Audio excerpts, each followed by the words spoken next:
Vamos por las 7, siempre efectos de las obligaciones. Vamos a hablar acá de la indemnización como siempre, pero ya con elementos que estuvimos dando, que es el daño. Páginas, ¿verdad? Que ustedes para ubicarse un poquitito en ese libro que está un poquitito esparcidito. Entonces le envié mi programa de dónde están algunas cosas que estaban, algunos números de páginas. Este, por ejemplo, empieza el daño en página 136. Bueno, vamos a admitir ahí a los compañeros. Irnos hasta unidad 7.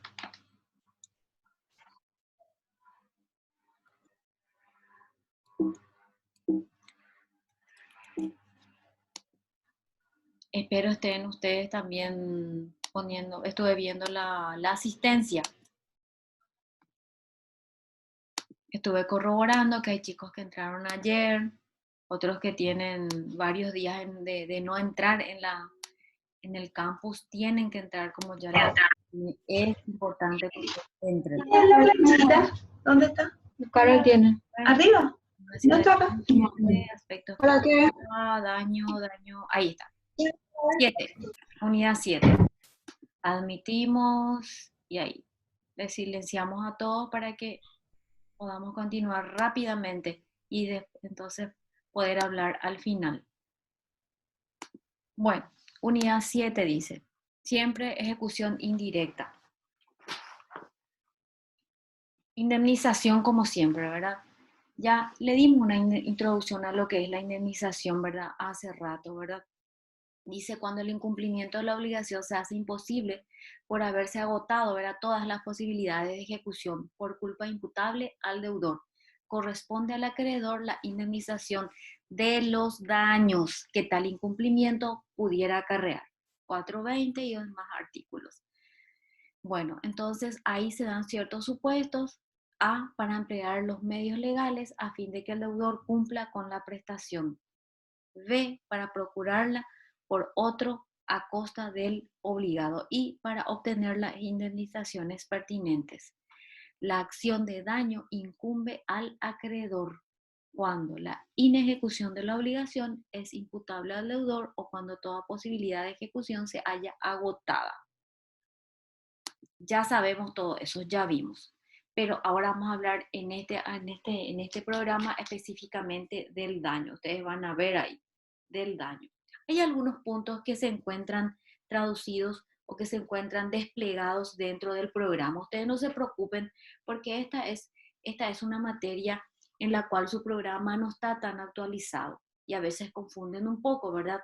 Entonces, ustedes no se preocupen si de repente aparentemente les falta algún punto o no está específicamente, detalladamente, uno tras de otro, como a veces estamos acostumbrados, pero realmente hay veces que desplaza así, entonces como que va citando ya y pide ahí directamente o realmente dentro de ese contenido ya está uno de los puntos que aparentemente no tenemos. Pero vamos a entrar en daño. Cortita es esta, ¿verdad?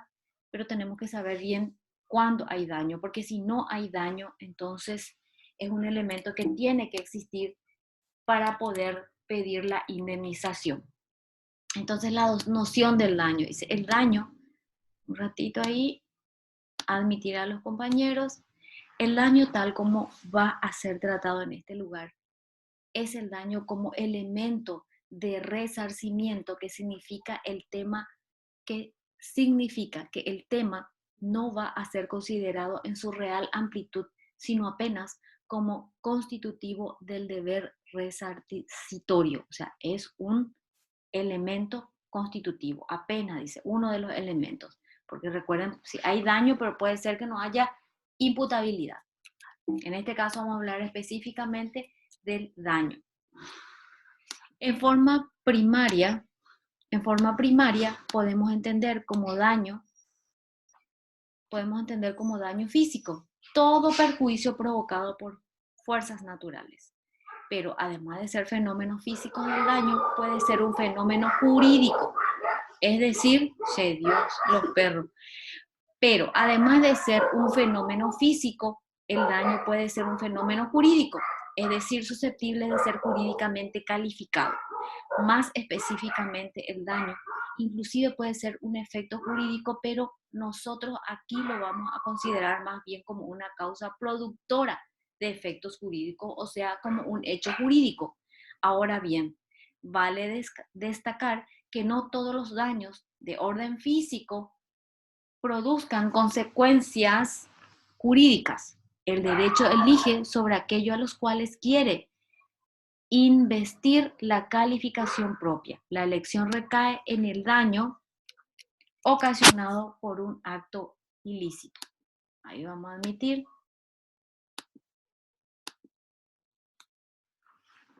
Ocasionado por un acto humano antijurídico o ilícito. Bueno, clases de daño. Hay clases de daño, existen tipos de daños, porque hay veces que en nuestra demanda o nuestra contestación queremos especificar qué tipos de daños.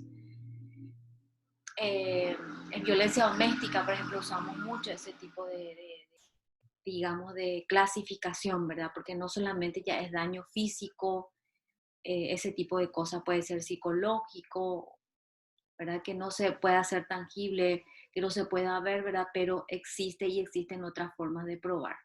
Del artículo 1835 del Código Civil que dice, existirá daño siempre que se causare a otro algún perjuicio en su persona, en sus derechos o facultades. Este es el concepto. Existirá daño siempre que se causare a otro algún perjuicio en su persona, en sus derechos o en sus facultades.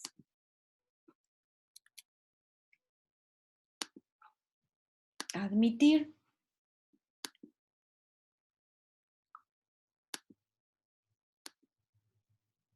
Quiere decir que no solamente se existe un daño en su persona, puede también ser en sus cosas, en su dominio o posesión. Se puede inferir que existen tres categorías diferentes de daño. Primero, daño causado a la persona en su salud o en su vida. Estos daños pueden constituir en heridas, enfermedades e incluso la muerte. Daño causado a sus bienes. Aquí el daño puede producirse tanto en los bienes corporales como en los incorporales. Ejemplo, el primero sería el daño causado a un automóvil por colisión y el segundo, la falsificación, por ejemplo. El daño causado a la persona en sus facultades o en sus afecciones legítimas. Daño moral. Hay muchas demandas ganadas por daño moral. Aspectos que abarca. ¿Qué es lo que abarca? ¿Cuáles son los aspectos? El daño ocasionado a la persona comprende no solo el perjuicio que efectivamente se le ha ocasionado con ese hecho, daños emergentes, o sea, daños emergentes, sino también la utilidad que ha dejado de percibir, lucros cesantes. Estos ya son los rubros que el abogado va a requerir en la demanda. Daño emergente, yo voy a sumar todo mi accidente de tránsito, las facturas que yo gasté para curarme, mis heridas, mi medicamento, mi taxi, la cuidadora que tuve que pagar para que me ayude, para facilitarme, para ir al sanitario, para bañarme, porque soy una persona sola. ¿Y cuál es el lucro cesante? Yo soy una abogada independiente, no me fui a trabajar 2 meses y yo perdí un trabajo en la cual iba a ganar 20 millones. Obviamente todo debo de demostrar. Ese es el lucro cesante. Ahí estamos dando ya 2 rubros en la cual yo puedo pedir en una indemnización un monto X por daño emergente en la cual se prueba, de hecho todas hacen pruebas, ¿verdad? Pero en el daño emergente se prueba con los gastos que yo, con mis facturas. Y el lucro cesante también puedo probar por diferentes medios en la cual yo me perdí eso porque yo dejé de percibir por el daño que se me ocasionó y que no pude ejecutar. Entonces dejé de percibir ese lucro cesante. Son rubros ya que estamos, términos jurídicos profesionales que ya estamos introduciendo y que son muy importantes y que ustedes tienen que saber y diferenciar correctamente. El artículo 1835 en su segunda parte dice las obligaciones de reparar se extiende a toda lesión material o moral causada por el acto ilícito. La acción por indemnización del daño moral solo competirá al damnificado directo. Si del hecho hubiera resultado su muerte, únicamente tendrá acción los herederos forzosos. El Código Civil en su artículo 1856 también habla del mismo. Y dice, si el perjuicio es causado en un bien corporal, el monto de la pérdida se estima según el importe de la reparación. Si la cosa puede ser reparada y a falta de ello, teniendo en cuenta el valor de los restos, dice, el valor de los restos, de lo que quedó. Bueno, el abogado generalmente cobra sus honorarios, por eso todo implica montos. Como yo les dice, si me trae un monto, un pagaré de 2 millones, yo no le puedo cobrar 5 millones, aunque quiera, ¿verdad? Entonces todos son los montos. Una indemnización de 100 millones, de 1.000 millones, es importante para el abogado. Recuerden que nosotros cobramos honorario del 10 al 30%. Y así también es la indemnización. Es matemático. Aunque ustedes no lo crean, ustedes van a dominar luego la matemática, ¿verdad? Al momento de ver una demanda de tal monto. Es importante manejar los montos. Es relevante saber los montos que se manejan, ¿verdad? Cuáles son los rubros que se han enervado en la cual yo voy a solicitar el resarcimiento o la indemnización. Y en base a ese monto que estamos solicitando para nuestro representado, entonces nosotros también vamos a cobrar la indemnización. Aspectos que abarca. Daño emergente. Seguimos. El daño ocasionado a la persona comprende no solamente, ya dimos, ya ver esta situación de reparación tiende a conocer la persona. Bueno, evaluación. ¿Cómo se evalúa? Judicialmente o convencionalmente. Judicialmente, cuando el juez dice, le pedimos al juez que el juez dejamos a su albedrío o su arbitrio que diga, ¿verdad? Que vea las probanzas y vea si requiere o el monto que nosotros pedimos o no pedimos directamente, le pedimos que él establezca el monto. O vamos a suponer que nosotros le pedimos y él dice, no, ese monto no va este monto. Entonces es apelable, pero podemos aceptar también. En ese caso, el juez es el que pone y evalúa. Y convencionalmente, convenciones, viene de entre las partes, convenciones entre las partes. Bueno, época y monto. El momento de apreciación de los daños es distinto según se trate de daños provenientes de un incumplimiento contractual o de un hecho ilícito. Recuerden que son dos diferentes.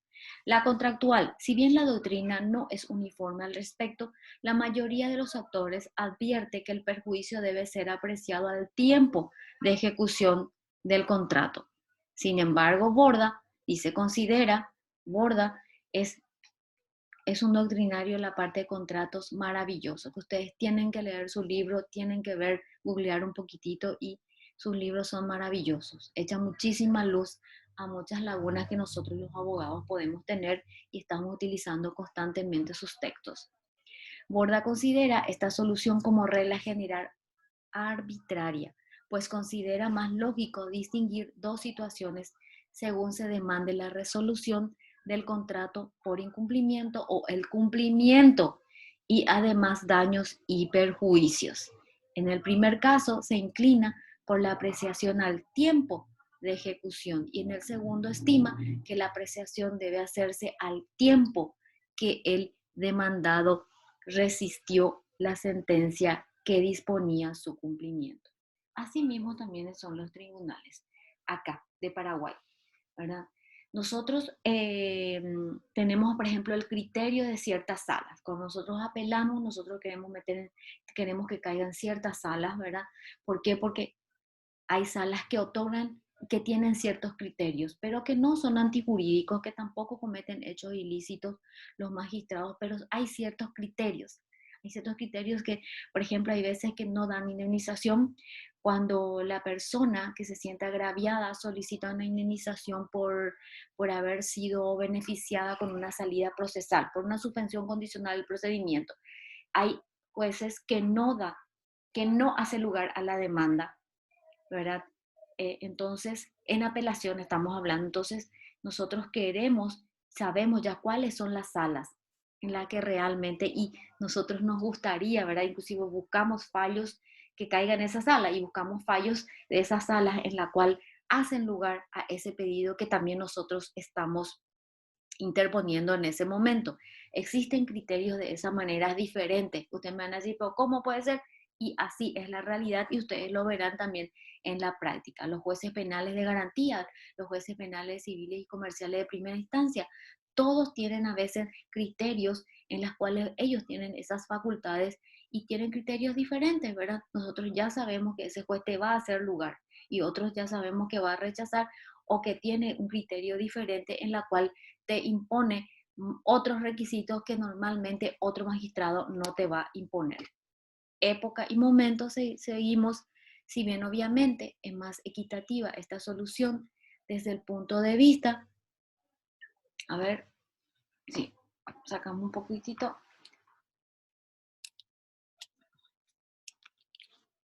Ay, no.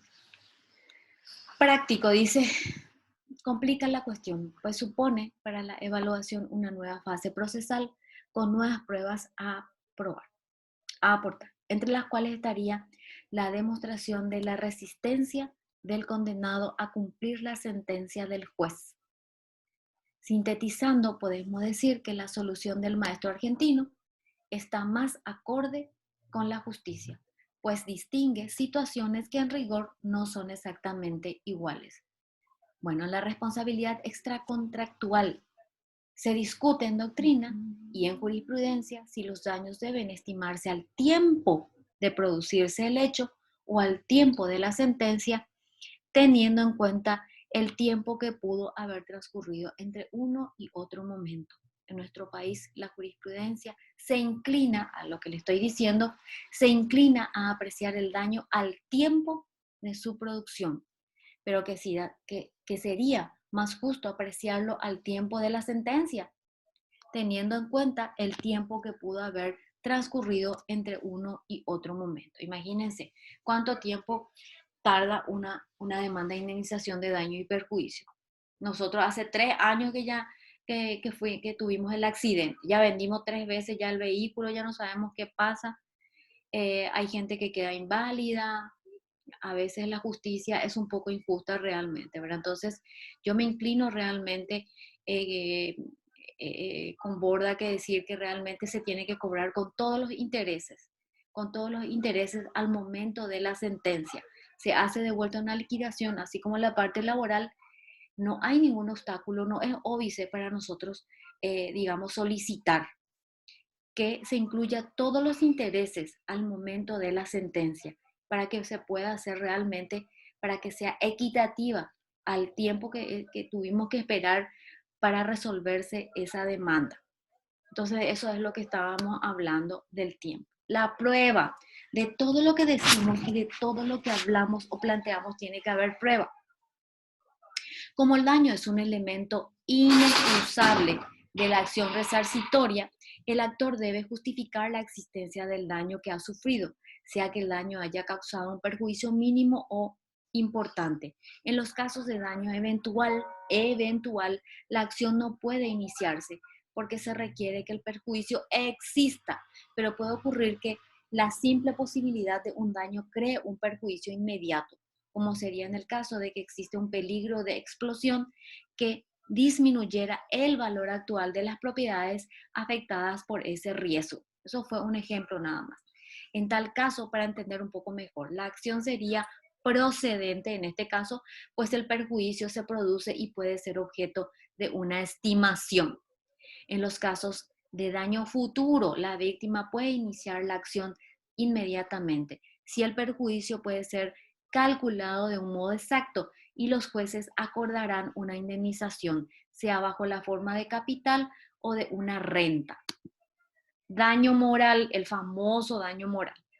El daño producido a una persona a menudo puede afectar sus afecciones legítimas u otras facultades, ¿verdad? Bienes no patrimoniales, es decir, aquellos bienes inmateriales que son objeto de la protección de la ley.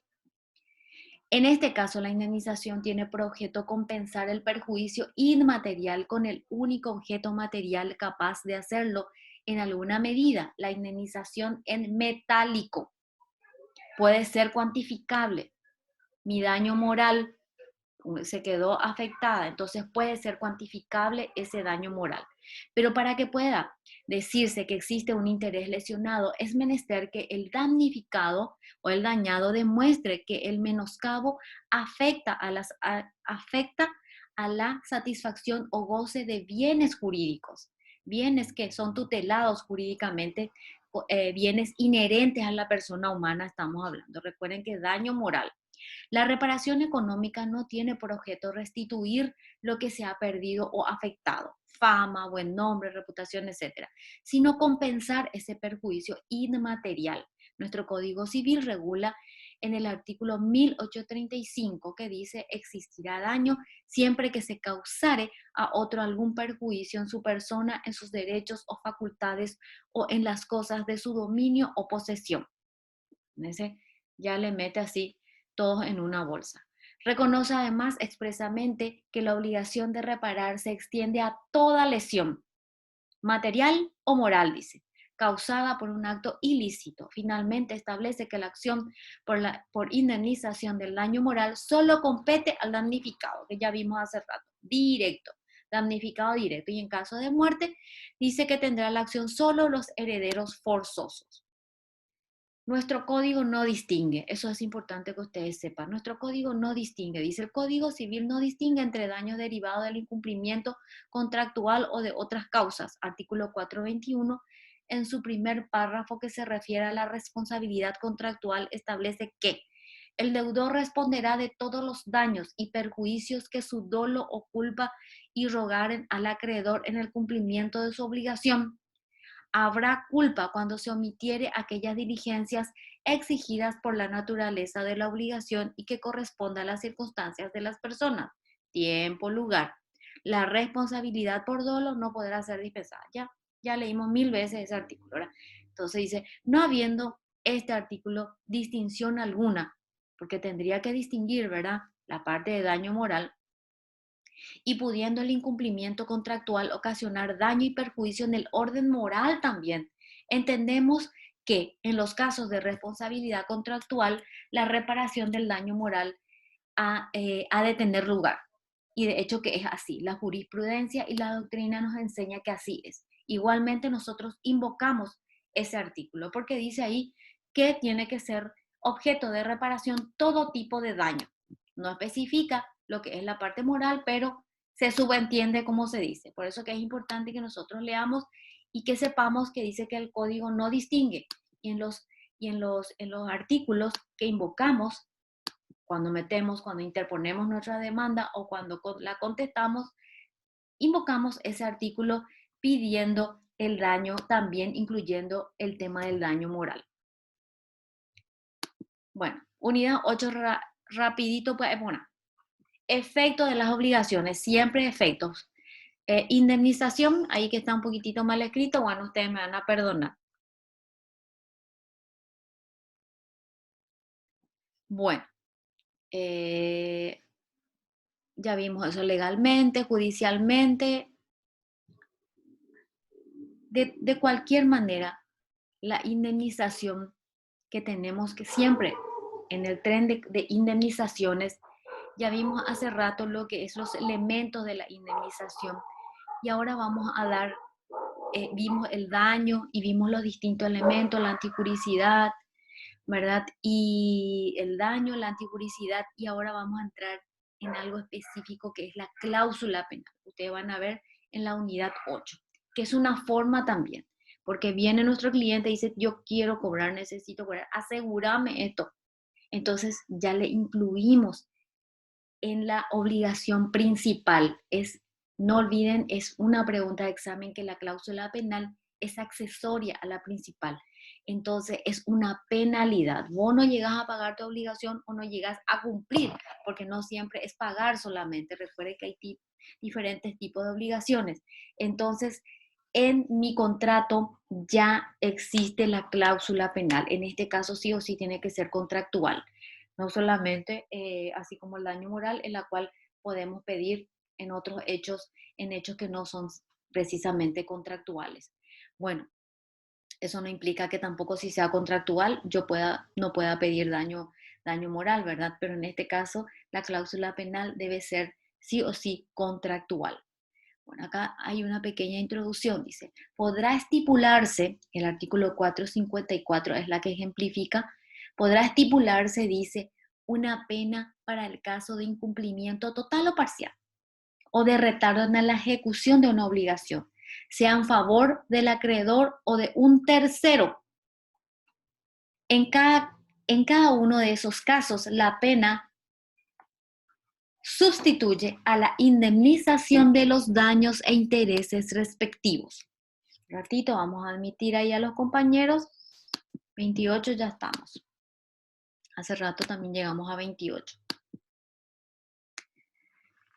Dice, en cada uno de esos casos, la pena sustituye a la indemnización de los daños e intereses respectivos.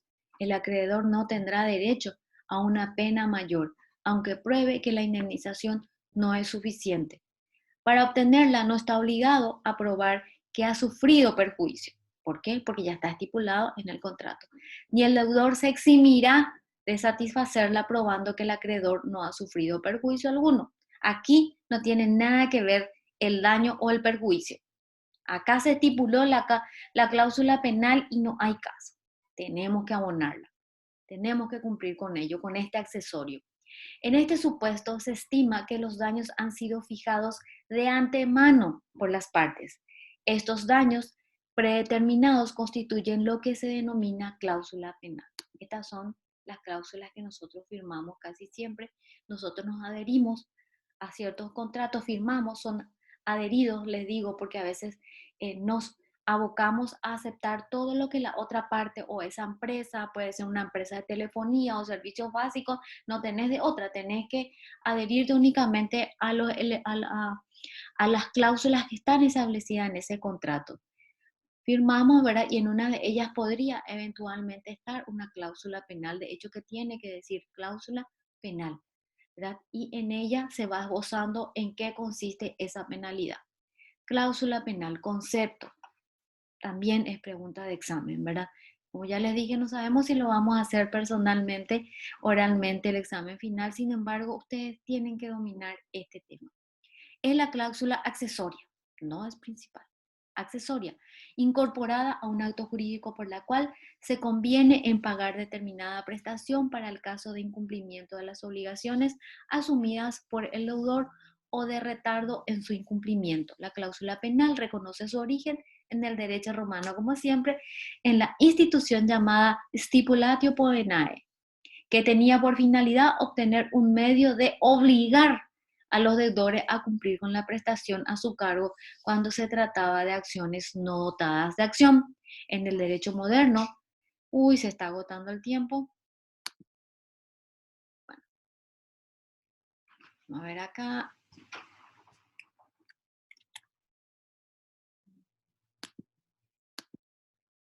Retrocedemos un poco. Entonces, el derecho moderno, la función que asume la cláusula penal es diferente, pues con la cláusula penal o sin ella la inejecución contractual aparejarla la obligación de indemnizar.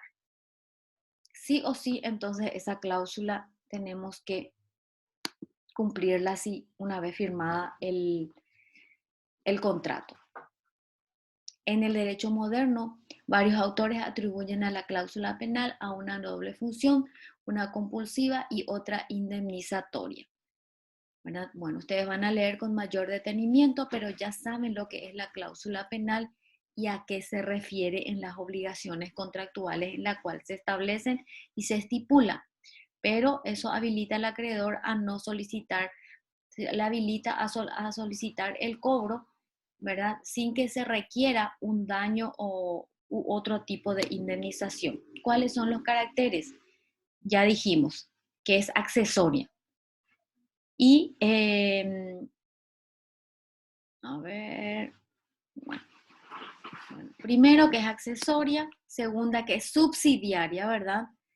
Por lo tanto, entonces ya cumple todo con lo que sea la reparación y la indemnización, pues el objeto de la prestación es la obligación principal, hace rato ya vimos. Característica que trae consigo las consecuencias siguientes. El artículo 457 ustedes lo van a poder leer completamente in extenso. Caracteres, ahí tienen diferentes caracteres. Dice condicional, ¿se condiciona a qué?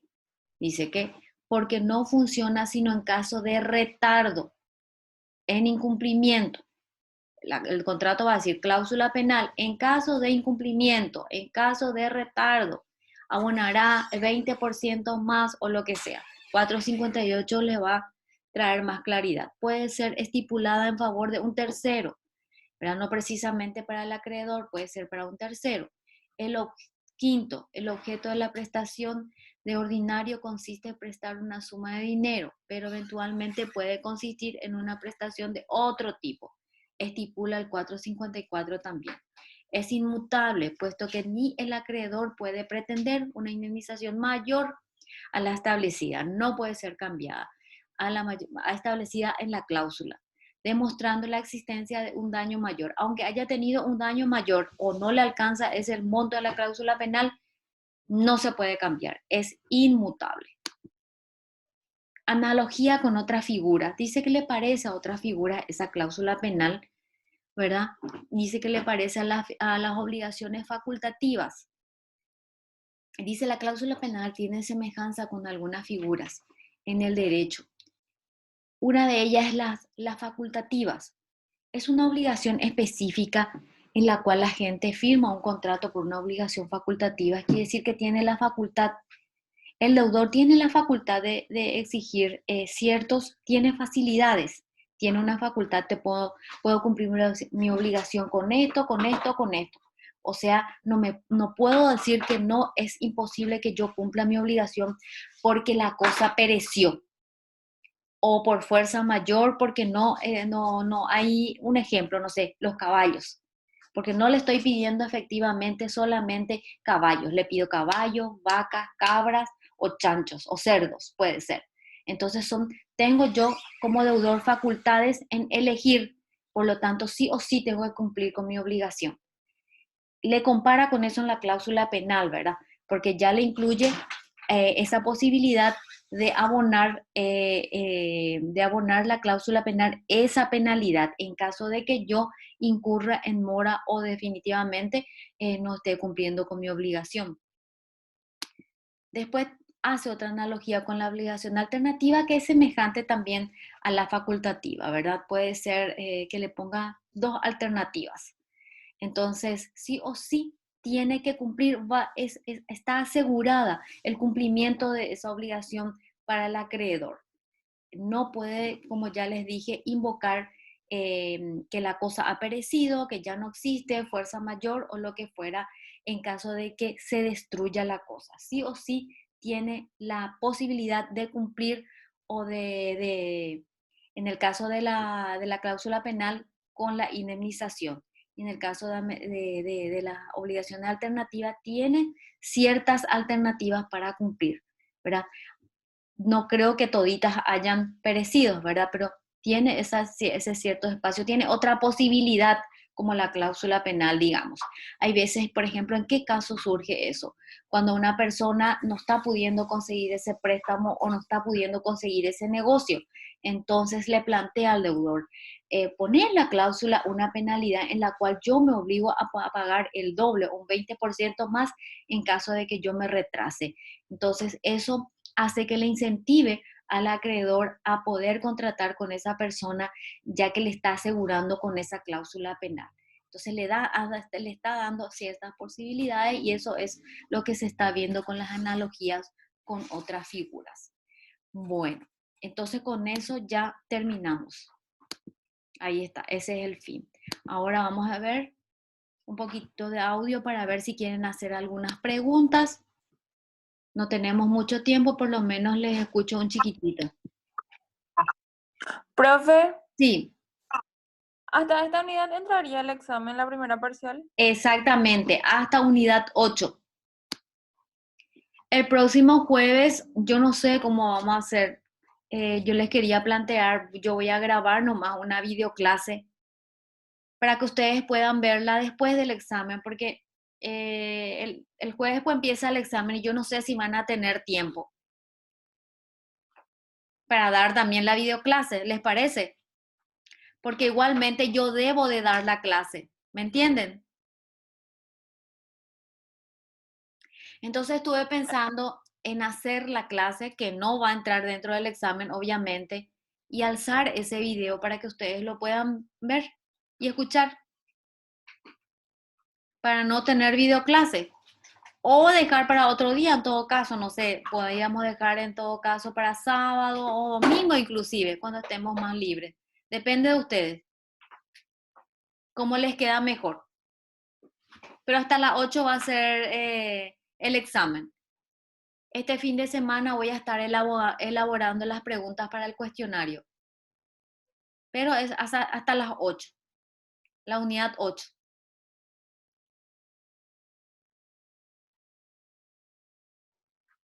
¿Alguna pregunta? Depende de vos, profe, cómo te va a quedar mejor nomás. Y no puedo dejar de dar clases, pues tengo que dar, pero yo tampoco no sé quién va a tener cabeza para la videoclase de ese día. Pueden ser que algunos ¿Podemos pasar para el fin de semana la clase?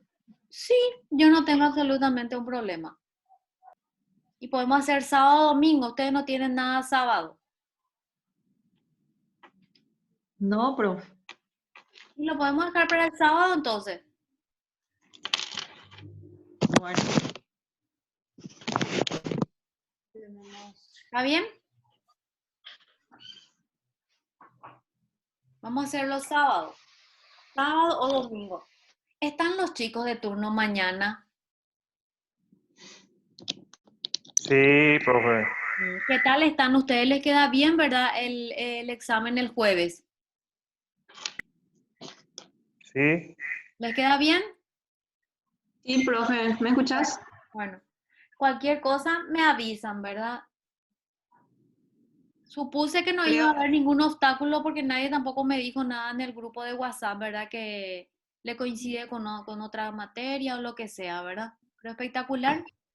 Buenísimo, entonces. Y vamos a dejar la clase para el sábado, vamos a coordinar la hora. No sé si le queda mejor de tarde o de mañana. De tarde. De tarde. De tarde, profe. Y a las 7 otra vez, entonces. ¿Les Sí, profe, parece? súper bien.